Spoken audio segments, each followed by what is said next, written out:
5 বছরে উনি কি করেছেন আমরা জানতে চাই। জনসংযোগে গিয়ে বললেন হুগলির তৃণমূল প্রার্থী তথা অভিনেত্রী রচনা বন্দ্যোপাধ্যায়। চন্দননগর বড়াইচণ্ডীতলার মন্দিরে গিয়ে পুজো দিয়ে প্রচার শুরু করেন রচনা। সেখানেই ফুল সন্দেশ ও কাপড় দিয়ে পুজো দেন। তার নামে সংকল্প করে পুজো হয়। হুগলি পৌরসভার সাধারণ মানুষদের উদ্দেশ্যে পুজো দেন তৃণমূল প্রার্থী। পরে সেখান থেকে পায়ে হেঁটে মোল্লা হাজিবাগান মসজিদে গিয়ে চাদর চড়ান। অভিনেত্রীকে একবার দেখতে বহু মানুষ হাজির হয়েছিলেন সেখানে। এদিন তিনি ফের বলেন সকলকে একত্রিত করে লড়াই করব লোকসভা থেকে।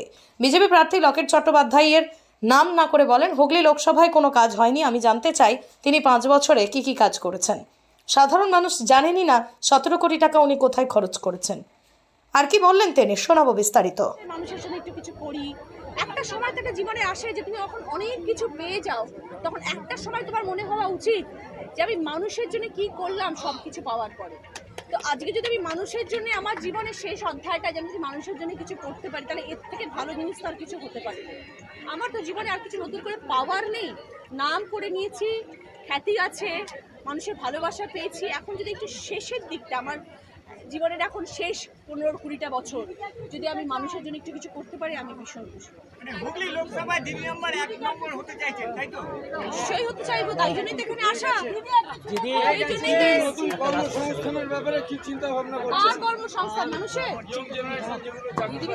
দিদি করছে, দিদি ছেলে মেয়েদের জন্য ভাবছেন, দিদি বার্ধক্য ভাতা চালু করেছে, দিদি সবুজ সাথী চালু করেছেন, দিদি স্বাস্থ্য সাথী চালু করেছে, দিদি শিক্ষাশ্রী করছে, দিদি রূপশ্রী করছে, দিদি কন্যাশ্রী করছে, সবই তো দিদি করছে। দিদি লাস্ট একটা কথা, বিরোধীরা একটা বারংবার অভিযোগ তুলছে আপনার যে দিদি নাম্বার 1 রিয়েলিটি শো চলছে সেটা বন্ধ করে দেওয়া হোক, যেহেতু আপনি ভোটে দাঁড়িয়েছেন, কি বলবেন? না, কিন্তু কেন এরকম তো কোনো জায়গাতে এরকম লিখিত নেই যে একটা বেসরকারি চ্যানেল একটা যদি আমার প্রোগ্রাম চালায়, এরকম তো কোনো কোথাও কি সেরকম রুলস আছে যে বন্ধ করে দেওয়া যায় বা দেওয়া উচিত বা দেওয়া যায়? আমি তো কোনোদিনও শুনিনি সেরকম কোনো কথা।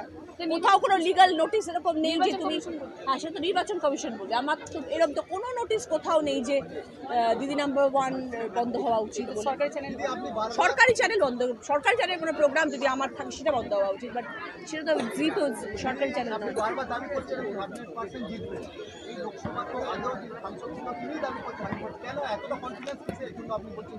আমি আমার কনফিডেন্সটা আমার কেন আছে বলুন তো, কারণ আমি জানি আমি মানুষের ভালোবাসাটা পাবো এবং আমি নিজেকে সবসময় মনে করি যে আমি এই বিশ্বাসটুকু আমার মধ্যে রয়েছে যে আমি যে কাজটা করব আমি সেটার মধ্যে শতভাগ দিয়ে চেষ্টা করে কাজ করব।